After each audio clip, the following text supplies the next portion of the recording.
डर के मारे सना की आंख खुल गई। उसका पूरा शरीर पसीने से भीगा हुआ था। अगली शाम पहली बार उसने अपने इस सपने का जिक्र एक मौलवी साहब से किया। तुमने सपने में जिस घर को देखा है उसे काला मंजिल कहते हैं।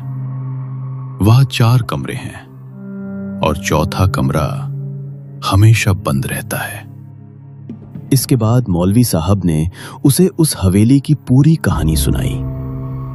4 कमरों वाली उस हवेली का रहस्य सुनकर सना के हाथ कांपने लगे, क्योंकि उसने अपने सपने में ठीक वही देखा था जो मौलवी साहब उसे बता रहे थे। 3 दिन बाद सना अकेले उस हवेली में पहुंच गई। बाहर मूसलाधार बारिश हो रही थी। आसमान में लगातार बिजली चमक रही थी। जैसे ही वो हवेली के मुख्य दरवाजे के पास पहुंची, दरवाजा अपने आप धीरे धीरे खुल गया, मानो कोई उसका इंतजार कर रहा हो। अंदर गुप्त अंधेरा था। सड़ी हुई बदबू पूरे माहौल में फैली हुई थी। हर कदम पर उसे ऐसा महसूस हो रहा था कि वहां कोई और भी मौजूद है। ऐसा लग रहा था जैसे कोई उसके पीछे पीछे चल रहा हो। लेकिन जब भी वो मुड़कर देखती, वहां कोई नहीं होता। ऊपरी मंजिल पर 4 कमरे थे।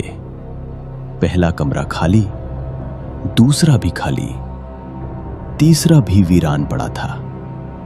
लेकिन चौथे कमरे का दरवाजा बंद था, ठीक उसी तरह जैसे उसने अपने सपने में देखा था। उस दरवाजे पर लाल स्याही से लिखा था, मत खोलो। ये पढ़ते ही उसका दिल जोर जोर से धड़कने लगा। तभी वही आवाज उसके कानों में गूंजी, सच जानना है तो दरवाजा खोलो। सना ने उसकी बात मान ली और धीरे धीरे दरवाजा खोल दिया।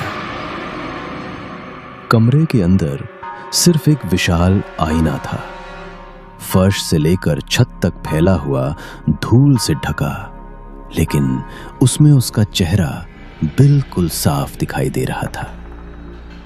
वो कुछ सेकंड तक खामोशी से आईने को देखती रही। फिर उसका प्रतिबिंब अपने आप मुस्कुराने लगा, जबकि सना बिल्कुल भी नहीं मुस्कुरा रही थी। डर के मारे सना एक कदम पीछे हट गई। उसका गला सूख गया। तभी आईने में मौजूद उस प्रतिबिंब ने धीरे धीरे अपना सिर टेढ़ा किया और बोला, आखिर तुम आ ही गई। तुमने मेरा कहा मान ही लिया। उसी क्षण कमरे का तापमान अचानक गिर गया। सना की सांसों से धुआं निकलने लगा।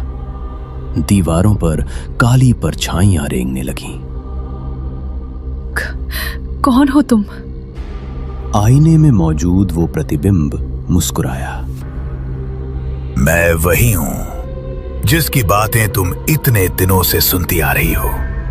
मैं वही हूं जिसे लोग इब्लीस कहते हैं, और तुमने मुझे आजाद कर दिया।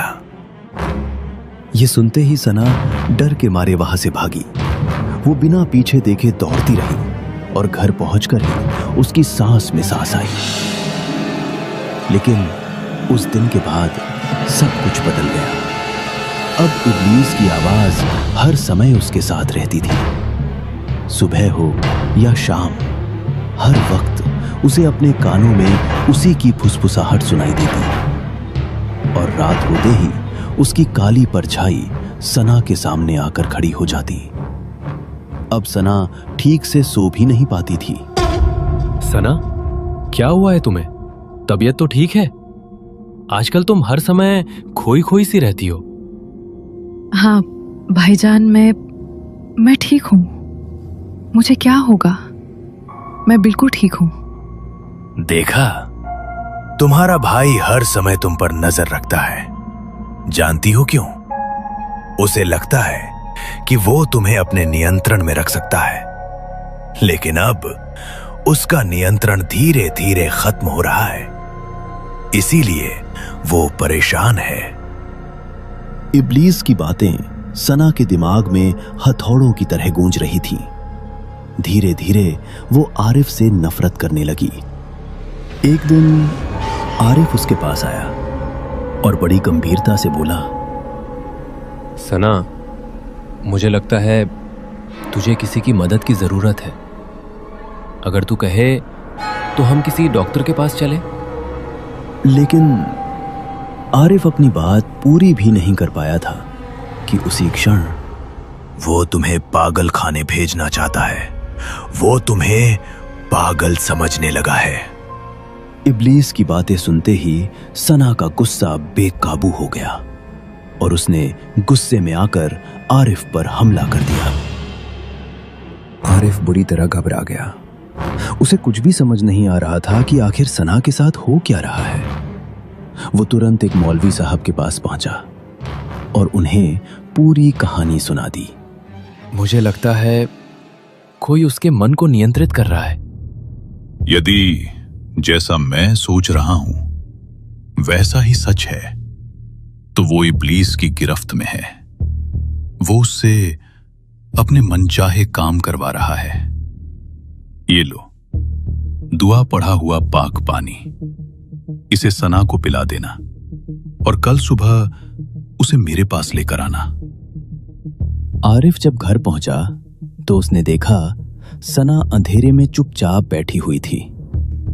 पहले उसने कमरे की लाइट जलाई, फिर धीरे धीरे उसके पास गया। सना की आंखें पूरी तरह लाल हो चुकी थी। उसे देखकर आरिफ एक पल के लिए डर गया, लेकिन हिम्मत जुटाकर उसने दुआ पड़ा हुआ पाक पानी सना के ऊपर छिड़क दिया। जैसे ही पाक पानी की बूंदें उसके शरीर पर पड़ी, उसके शरीर से काला धुआं निकलने लगा। सना, ये दुआ पड़ा हुआ पाक पानी है, इसे पी लो। उसकी बात मत सुनना, वो तुम्हें अपने वश में करना चाहता है। सना को कुछ भी समझ नहीं आ रहा था। उसने वो पाक पानी पीने से मना कर दिया।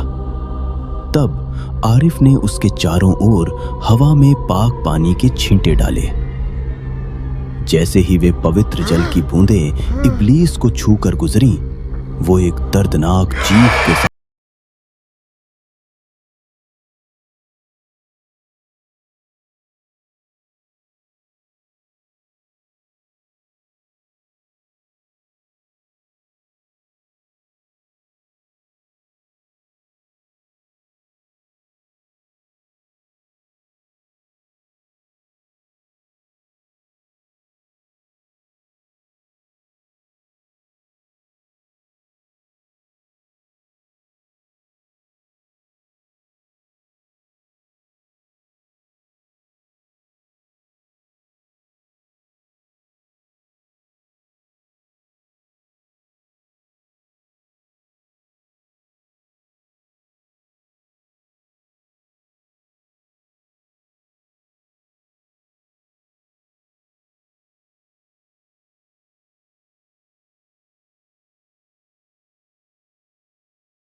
थी। रात बीत गई। अगली सुबह आरिफ सना को लेकर मौलवी साहब के पास पहुंचा। बुजुर्ग मौलवी साहब ने ध्यान से उनकी पूरी बात सुनी। फिर कुछ दुआएं पढ़ने के बाद उन्होंने गंभीर स्वर में कहा, सना, जिस चीज की आवाज तुम सुन रही हो वो तुम्हारी कमजोरी से ताकत हासिल कर रही है। तो मैं क्या करूं? बस एक बार डरना बंद कर दो, सब ठीक हो जाएगा। क्या सिर्फ इतना करने से सब ठीक हो जाएगा? डर उसका भोजन है, और जब उसे भोजन ही नहीं मिलेगा तो वो जिंदा कैसे रहेगा? उस रात मौलवी साहब, आरिफ और सना तीनों काला मंजिल पहुंचे। बाहर बारिश पहले से भी ज्यादा तेज हो चुकी थी। आसमान में लगातार बिजली चमक रही थी। हवेली की दूसरी मंजिल पर वही चौथा कमरा एक बार फिर अपने आप खुल गया। आईना एक बार फिर उनके सामने था, लेकिन इस बार उसमें किसी का प्रतिबिंब नहीं था। उसकी जगह एक विशाल काली आकृति बिल्कुल स्थिर खड़ी थी। जैसे ही वे तीनों उस कमरे के भीतर पहुंचे, कमरे की दीवारें जोर जोर से कांपने लगी और फर्श धीरे धीरे हिलने लगा। तुम्हें क्या लगता है कि तुम सब कुछ ठीक कर दोगे? कुछ भी नहीं होगा, वो सिर्फ मेरी है। इतना कहते ही इब्लीस जोर से दहाड़ा, लेकिन उसी क्षण मौलवी साहब ने दुआ पढ़नी शुरू कर दी। आरिफ ने मजबूती से सना का हाथ पकड़ लिया। ये देखकर इब्लीस गुस्से से तिलमिला उठा। उसने अपने दोनों हाथ ऊपर उठाए और भयानक धमाके के साथ खिड़कियों के सारे शीशे एक एक करके टूट गए। फिर कमरे में रखा वो विशाल आईना धीरे धीरे चटकने लगा। उसमें अनगिनत दरारें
उसने धीमी आवाज में कहा, अब कोई आवाज नहीं आ रही।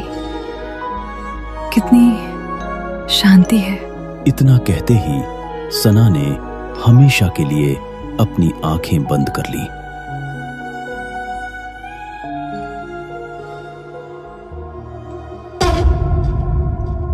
कुछ महीनों बाद नाजिया अपने कमरे में अकेली बैठी थी। बाहर बारिश हो रही थी। तभी उसे महसूस हुआ कि किसी ने उसके कान के बिल्कुल पास धीरे से फुसफुसाया। क्या तुम जानती हो, सना तुम्हारे बारे में क्या सोचती थी? ये सुनते ही नाजिया का चेहरा पीला पड़ गया। उसने धीरे धीरे अपने सामने रखे आईने की ओर देखा।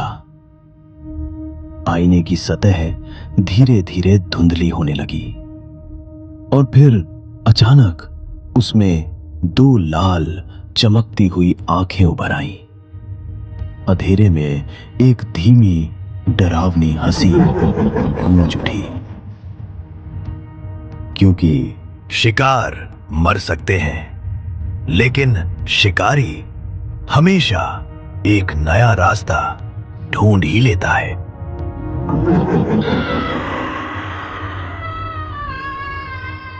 हेलो दोस्तों, हम पिछले 6 सालों से आपके लिए मेहनत करके नई नई और दिलचस्प कहानियां लेकर आ रहे हैं, लेकिन अभी तक हमारे चैनल को सिर्फ 9% लोगों ने ही सब्सक्राइब किया है।